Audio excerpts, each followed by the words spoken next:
Territoire d'info, Cyril Viguier. Bonjour à tous et bienvenue dans notre matinale d'info avec la presse quotidienne régionale. Aujourd'hui, notre invité, c'est Pierre Laurent, le secrétaire national du Parti communiste français et sénateur de Paris. Bonjour Pierre Laurent. Bonjour. Merci d'être avec nous de bon matin. Et pour vous interroger, à mes côtés, Christophe Bordet de Sud Radio. Bonjour. Et Michael Zamès de Public Sénat. Bonjour Michael. Bonjour à tous. Pierre Laurent, François Hollande à la télévision ce soir, face à 4 Français pour parler à la vraie France, selon son entourage. Vous allez le regarder, vous, et est-ce que vous vous sentez faisant partie de cette vraie France ? Oui, je fais partie de la France, tout simplement. Mais je pense que le président de la République, ça n'est pas un problème de communication qu'il a. C'est un problème de politique, de choix politique. Donc il peut essayer toutes les opérations de communication qu'il veut. S'il ne change pas de cap politique, il ne convaincra plus les Français, singulièrement ceux qui l'ont élu en 2012. Et auquel il a tourné le dos tout au long de son quinquennat. Donc le problème est très profond et je ne sais pas, et je crois qu'il est trop tard pour le président de la République pour convaincre la France. Vous avez annulé vos engagements et vous le regarderez tout le long de l'émission ? Oui, je vais le regarder parce que ça fait partie du débat politique, c'est le président de la République, donc je compte le regarder évidemment. Christophe Bordet. Alors justement, François Hollande face à ces 4 Français, mais dans le casting... Pas d'ouvriers, puisque Nadine Ouman, déléguée force ouvrière chez Doux, qui devait participer donc à cette émission, finalement n'a pas été retenue. Est-ce que ça prouve, selon vous, que François Hollande, aujourd'hui, est coupé d'un certain nombre de Français, mais plus particulièrement des ouvriers ? Je crois qu'il est totalement coupé, oui, de toutes les forces sociales et populaires qui ont permis son élection en 2012. Tout simplement parce que... on sait que pour mener une politique d'emploi et pour mener une politique de création d'emplois favorable à la majorité des salariés, il aurait fallu qu'il fasse ce qu'il avait annoncé dans sa campagne, c'est-à-dire s'attaquer à la finance. Or, il n'a pas fait ça, il a fait le contraire tout au long de son mandat, et tous les projets de loi, les uns après les autres, et encore celui que nous sommes en train de discuter, contre lequel nous combattons, le projet El Khomri, c'est une succession de concessions à ceux qui veulent privilégier les rendements de la finance contre le partage du travail. Donc Julien Drey, qui le défend beaucoup, dit cette émission, ça doit permettre de prouver qu'il est de gauche, qu'il est toujours de gauche. C'est un aveu en soi. Hein. C'est comme Manuel Valls qui dit hier, ça fait 30 ans qu'on me demande si je suis de gauche. C'est bien qu'il y a un problème. Non, je pense que tout simplement, les gens effectivement, ne reconnaissent pas dans la politique actuelle, et pour cause, une politique de gauche, et ils ont raison. Emmanuel Macron lui demande de faire son bilan maintenant au vu de 2017. Comment qualifieriez-vous, vous, le bilan de François Hollande ? Je pense qu'il est... Il est doublement désastreux. D'abord au plan social, parce que la situation s'est considérablement aggravée depuis 5 ans, avec une augmentation du chômage, de la précarité et une situation de la jeunesse qui est très inquiétante. C'est ce que dit la jeunesse qui est dans la rue contre la loi El Khomri. Nous sommes précaires pendant nos études, précaires dans l'entrée dans la vie professionnelle, et maintenant on nous dit vous allez être précaires toute la vie. Eux demandent une société de sécurisation de l'emploi et de la formation. C'est ce que nous proposons, et nous avançons des propositions précises pour ça. Et c'est ces propositions-là qui auraient dû être discutées. Mais le bilan de Hollande est aussi désastreux, j'ai envie de dire politiquement, démocratiquement. Parce qu'une fois encore, et c'est ce qui provoque cette défiance massive dans le pays, un président de la République, après celui qui l'avait précédé, a trahi la confiance des Français. Et ça, vous mettez sur le même plan Nicolas Sarkozy et François Hollande. Je pense qu'aujourd'hui, les gens considèrent que les 2 quinquennats, et d'ailleurs, je crois que ça a à voir, moi, avec la réforme institutionnelle qui a ultra-présidentialisé notre régime politique, eh bien, les gens considèrent qu'effectivement, ils ont été trahis politiquement dans ces 2 quinquennats. Juste encore une question par rapport à François Hollande. Vous aviez appelé à voter pour lui il y a donc 4 ans. En 2017, est-ce que vous appelleriez encore à voter pour lui s'il se présente ? Non, j'ai dit que je ne mettrais... Je pense que François Hollande est disqualifié pour conduire le combat de la gauche parce qu'il a tourné le dos à tout ce qui aurait pu ressembler à une politique de gauche dans le quinquennat. peut-être à l'exception de la loi sur le mariage pour tous qui a été portée par Christiane Taubira dans le gouvernement. Mais pour le reste, tout cela n'a rien à voir avec ce qu'on attend d'une politique de gauche. Donc je pense que la question qui est devant nous, c'est celle de construire, et nous avons encore plusieurs mois pour le faire, mais ça devient urgent, c'est de construire un nouveau projet à gauche et une candidature qui ne peut pas être celle de François Hollande et a fortiori celle de Manuel Valls. Pierre Laurent, on va terminer sur François Hollande, mais j'ai une question sur sa personnalité, puisque l'élection présidentielle, c'est aussi la rencontre d'un homme avec un peuple. Est-ce une confiance excessive en lui-même de la part d'un homme à qui les situations les plus défavorables, finalement, quelquefois sont devenues finalement favorables? Je parle de sa dernière élection présidentielle. Ou est-ce l'inconscience de l'état de l'opinion, l'isolement, le syndrome de l'Élysée, selon vous? Écoutez, moi, je ne fais pas de la psychologie. Ce que je pense, c'est qu'aujourd'hui, n'importe quel responsable politique, a fortiori le président de la République, dans un pays comme la France, doit avoir du courage politique face à des privilégiés qui défendront bec et ongle leur pouvoir. Mais c'est aussi une question les de personnalité. Privilégiés de la finance, ceux qui tiennent le système économique.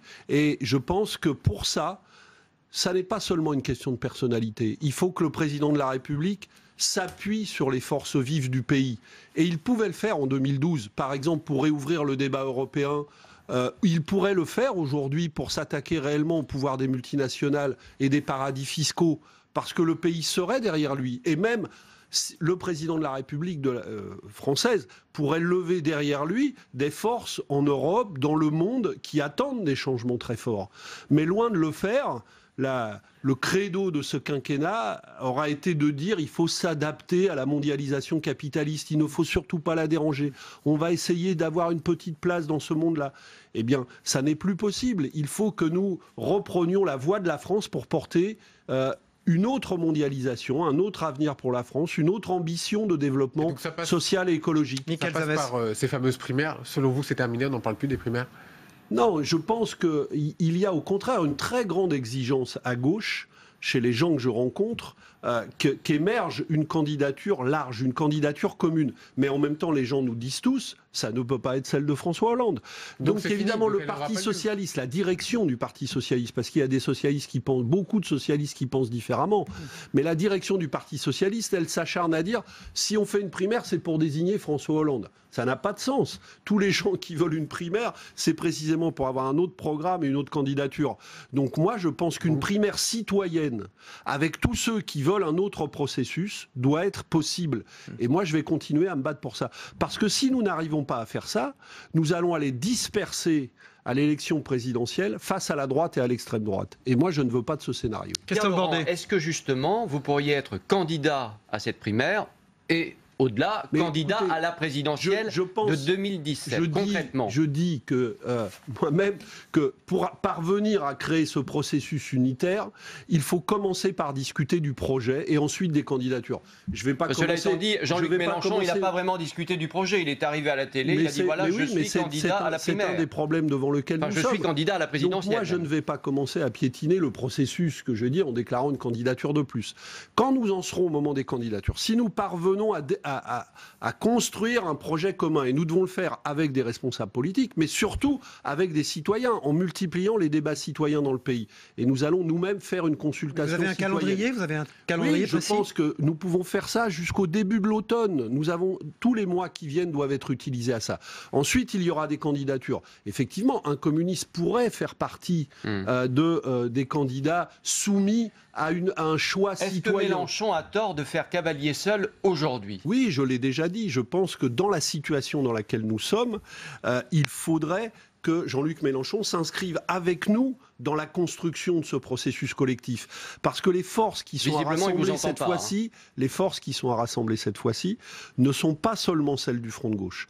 Elles sont celles du Front de gauche, celles que nous avions rassemblées en 2012, mais aussi celles des millions de gens qui, déçus et même dépité par le quinquennat de François Hollande, qui avait voté écologiste ou socialiste, peuvent avec nous construire ce processus. C'est pour ça que vous rencontrez Arnaud Montebourg? Je rencontre tout le monde, justement, parce que si je veux parvenir à rendre crédible ce processus, il faut que je dialogue avec tous ceux qui ont envie de ce processus. Et je le répète, il y a des responsables politiques Mais je compte beaucoup, moi, sur les énergies citoyennes, y compris celles qui critiquent beaucoup la politique aujourd'hui, mais on sait pourquoi et avec des raisons, et qui ont envie de reprendre eux-mêmes du pouvoir sur la politique, comme on le voit dans les mobilisations sociales, parmi les syndicalistes ou dans le mouvement Nuit debout. Alors, dans votre livre 99%, vous parlez d'un pouvoir collectif. Ce qui se passe actuellement avec le mouvement Nuit debout, c'est ça, le pouvoir collectif ? Mais c'est les mobilisations sociales, c'est le travail que font les syndicalistes, c'est Nuit debout, c'est tout un tas d'énergies citoyennes qui se déploient en permanence dans le pays et qui font justement tenir debout le pays.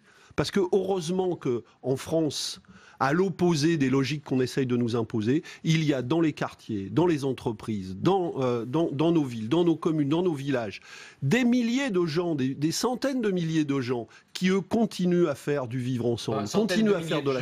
Pierre-Laurent, pardon, mais si on prend Nuit debout, par exemple, on est à quelques centaines, quelques milliers de personnes, il y a 65 millions de Français. De quoi parle-t-on ? Oui, mais de quoi parle-t-on ? Il y a, avec Nuit debout, c'est un symptôme. Il y a derrière ça une attente citoyenne très forte de reprendre du pouvoir sur la politique. Il y a eu plus d'1 million de personnes qui ont manifesté contre la loi El Khomri, qui sont toujours mobilisés et qui vont continuer de l'être et qui vont se retrouver à nouveau dans la rue le 27 avril. Il y a beaucoup de choses. Il y a en ce moment des milliers d'élus locaux de petites communes qui essayent de résister au mouvement d'écrasement des communes, de regroupement forcé des communes, qui est la conséquence de la loi NOTRe qui a été adoptée. Il y a partout des gens qui essayent, qui résistent, qui construisent autrement. Il y a des gens qui... construisent aussi des processus coopératifs dans le tissu local pour essayer d'inventer des nouveaux modèles de développement. Il y a beaucoup d'énergie dans ce pays. Je ne pense pas qu'il va y avoir une révolution demain non plus, hein, mais bon.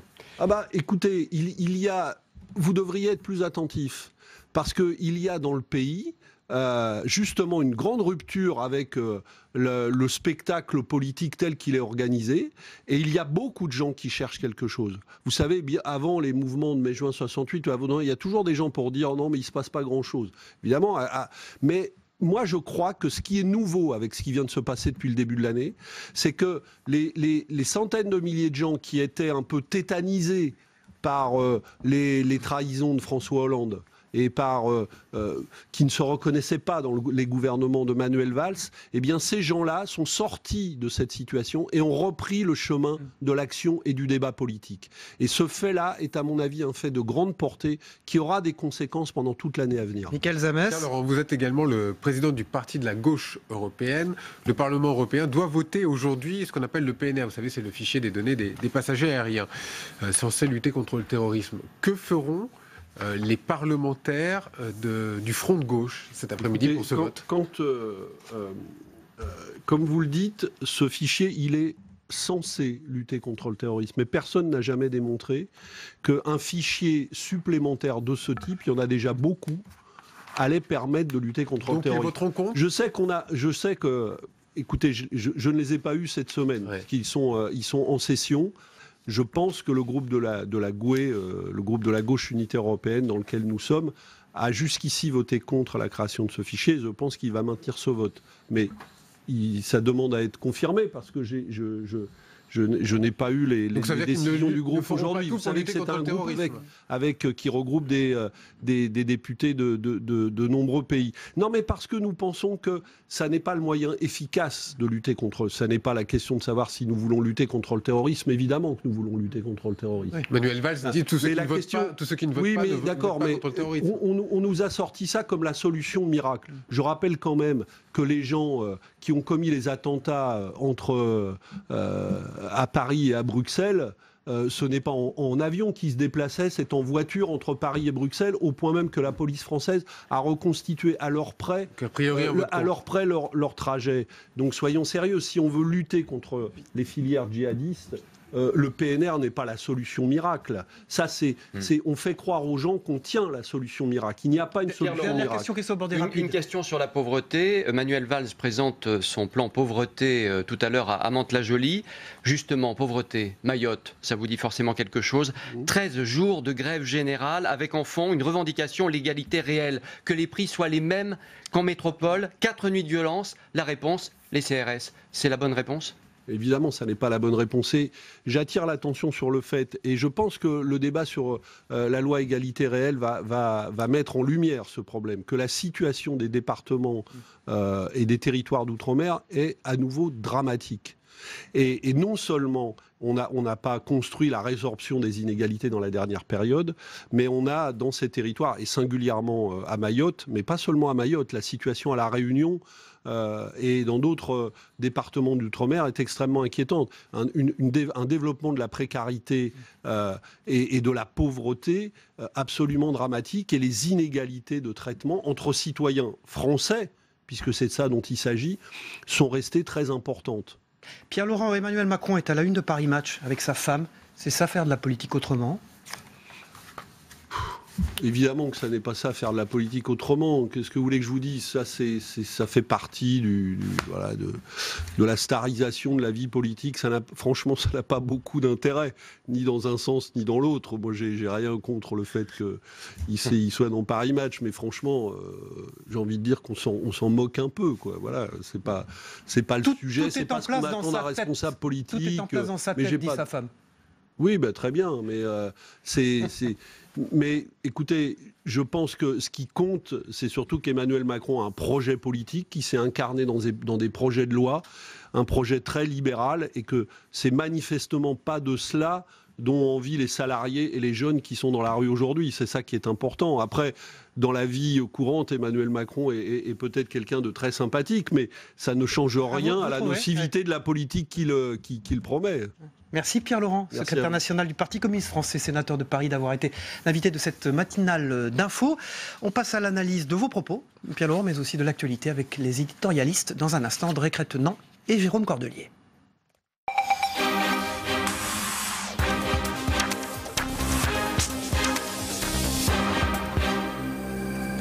Bonjour Jérôme Cordelier, vous êtes rédacteur en chef des éditions régionales du Point, et bonjour André Crétenant, vous êtes le directeur de l'information de TV5 Monde qui relaie cette matinale d'infos, puisque chaque week-end nous sommes diffusés avec les meilleurs moments des interviews politiques sur vos 9 antennes à travers le monde. On passe tout de suite, si vous voulez, au débrief.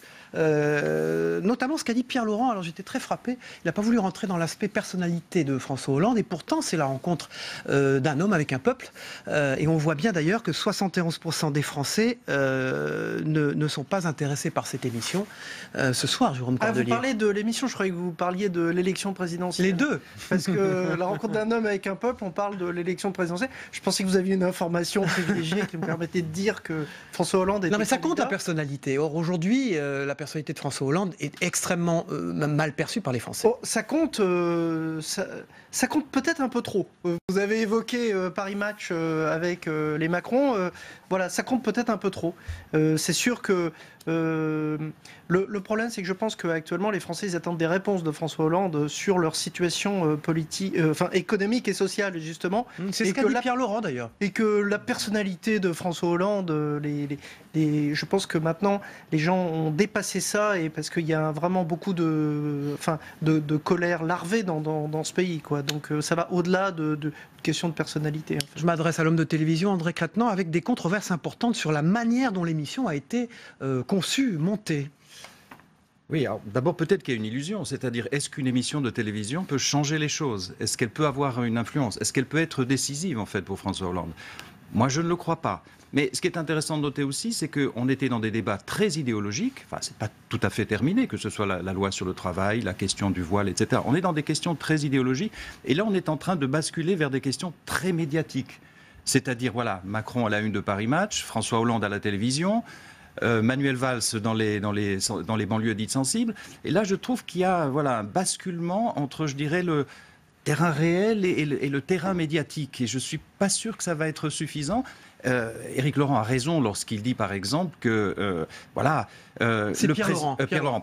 Pierre Laurent a raison lorsqu'il dit que le président, aujourd'hui, il est en poste, il pourrait faire des choses, mais c'est fini, quoi. Voilà, il reste une année. Alors, c'est pas ce qu'écrit Le Point ce matin, Jérôme Cordelier, votre journal, puisque Le Point dit le quinquennat est déjà fini.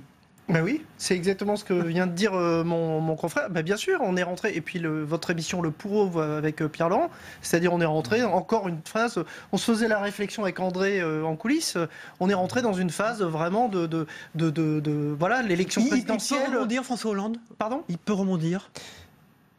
Alors, vous savez bien qu'avec les grands politiques, et François Hollande est un grand politique, il ne faut jamais vendre la peau de l'ours, si je puis dire. Donc, François Hollande est un grand séducteur, un grand politique. Les jeux ne sont pas faits sur la présidentielle, ça j'en suis convaincu, ni à gauche ni à droite. C'est-à-dire qu'il y a tellement d'abord de candidatures qu'on peut interpréter d'ailleurs comme de la vitalité démocratique, entre parenthèses, et on ne sait pas trop ce qui peut sortir de ce jeu-là, à gauche comme à droite. Grosse audience ce soir prévue ? Oui, de toute façon, parce que voilà, on peut dire ce qu'on veut. Et à l'international, sur bien TV5 sûr, Monde, oui, par ça exemple. sera diffusé sur l'ensemble de la planète, notamment grâce à TV5 Monde. Mais en fait, voilà, oui, je crois qu'on peut pas déjà aujourd'hui dire qu'il sera ou pas candidat ou qu'il a une chance. On ne sait pas ce qui va se passer. Cela dit, je pense que le candidat est quand même le candidat d'une promesse. Lorsque voilà, un candidat arrive, il a une certaine promesse face à la nation. Oui, mais quand on a été aux affaires, c'est difficile de porter des promesses, surtout dans ce contexte actuel. Dans ce qui est intéressant dans cette émission aussi, c'est le parasitage fou qu'il y a au sein de l'exécutif. C'est-à-dire que François Hollande va ce soir à la télévision. La veille, enfin l'avant-veille, il y a eu une grande interview dans Libération de son Premier ministre, qui est une interview de programmatique, si on peut dire. Avant, Emmanuel Macron dit qu'il va lancer son mouvement. Et encore avant, même Jean-Christophe Cambadélis, soi-disant pour soutenir le candidat Hollande, annonce qu'il va faire une nouvelle alliance politique. Donc, la route n'est pas très dégagée pour François Hollande ce soir. Avec une séquence People en prime, puisqu'Emmanuel Macron est à la une de Paris Match. Alors, vous le soulignez, André Crête, pendant que Manuel Valls, lui, il était à Vaux-en-Velin, dans une ville avec des quartiers défavorisés. Il est aujourd'hui à Mantes-la-Jolie dans une autre. Alors c'est quoi ? C'est une séquence terrain contre séquence people là. Qu'est-ce qui se passe ? Oui, c'est ce que je dis, c'est qu'à partir du moment où on n'est plus vraiment sur le terrain des actions, je dirais, ou de la mise en place d'un programme politique, puisque voilà... Mais ça va venir, ce temps va arriver avec celui des primaires. Non, je pense qu'on est déjà complètement dans un temps de campagne. C'est ça qui est en train de se passer. Donc une forme de campagne à l'américaine. Le problème, c'est que c'est la maladie française, si on peut dire. C'est-à-dire que la classe politique a du mal, et la classe médiatique aussi, dans un certain sens, a du mal à se défaire du fait qu'on est sans arrêt dans une compétition de bureau, si on peut dire. C'est-à-dire, voilà, alors que les réformes sont à faire. Et c'est pour ça qu'il y a un décalage de plus en plus criant entre la classe politico-médiatique c'est ce qu'a souligné Pierre Laurent tout à l'heure. Et le reste du pays, où on voit bien qu'il y a des petites jacqueries qui sont en train de monter dans tout le pays. Pas que des petites jacqueries, on parle aussi, une seconde si vous voulez bien, des violences à Mayotte, où les habitants veulent l'égalité réelle, c'est-à-dire les mêmes prix qu'en métropole, pointant du fait qu'il y a quelques familles là-bas, au fond, qui tiennent le système de distribution. Ah ben Mayotte, de toute façon, oui, les territoires oubliés de la République. Mayotte, sur plusieurs domaines, est un territoire oublié de la République. Donc, effectivement... Les yaourts beaucoup plus chers qu'en métropole, André Crête-Nan. Oui, je pense que la crise est assez grave. On n'en parle pas énormément encore pour l'instant, mais oui, en plus les chiffres sont effarants. Le chômage des jeunes, par exemple, plus de 60% des jeunes qui ont moins de 25 ans. Donc c'est une situation sociale. Avec une migration massive, voilà, c'est un petit département de 200 000, 230 000 une grande porosité d'entrée. Beaucoup de réfugiés qui arrivent, plus de 100 000 réfugiés, donc une situation qui est explosive. C'est assez curieux parce que d'une certaine manière, ils ont une situation qui n'est pas si mauvaise depuis qu'ils sont en département français, mais de l'autre, évidemment, des très grands problèmes sociaux. Oui. Un mot sur Benzema, mais en 30 secondes. Sur Benzema, qui du je vais vous surprendre de l'équipe de France. Je n'ai aucun mot sur Benzema. Je veux dire, je trouve que cette affaire prend des proportions dingues. Alors évidemment, c'est un excellent joueur et qu'il a été sanctionné pour des raisons hors sportives. On regarde le point. Les carnets secrets du pouvoir. Oui, alors les carnets secrets de Jean-Louis Debré. C'est Jean-Louis Debré. Je pense que vous qui aimez la politique, vous allez vous délecter de ça, parce qu'en plus, Jean-Louis Debré... Il balance, en gros. Il balance. Alors, il raconte les petites histoires, les grandes histoires, mais c'est vrai qu'il est libéré. Jean-Louis Debré est libéré enfin de son devoir de réserve. Je rappelle aux téléspectateurs qu'il était président du Conseil constitutionnel jusqu'à il y a quelques jours. Voilà, et là, donc, il remet dans le contexte. Et puis, Jean-Louis Debré, c'est quand même l'histoire de la Ve République aussi, par son nom. C'est le fils de Michel Debray, Voilà, exactement. l'un des fondateurs de la 5e République. Voilà. Merci Jérôme Cordelier du Point, merci André Quatennant de TV5 Monde. On se retrouve demain pour une nouvelle matinale d'info de Public Sénat et de Sud Radio. Bonne journée à tous et à demain.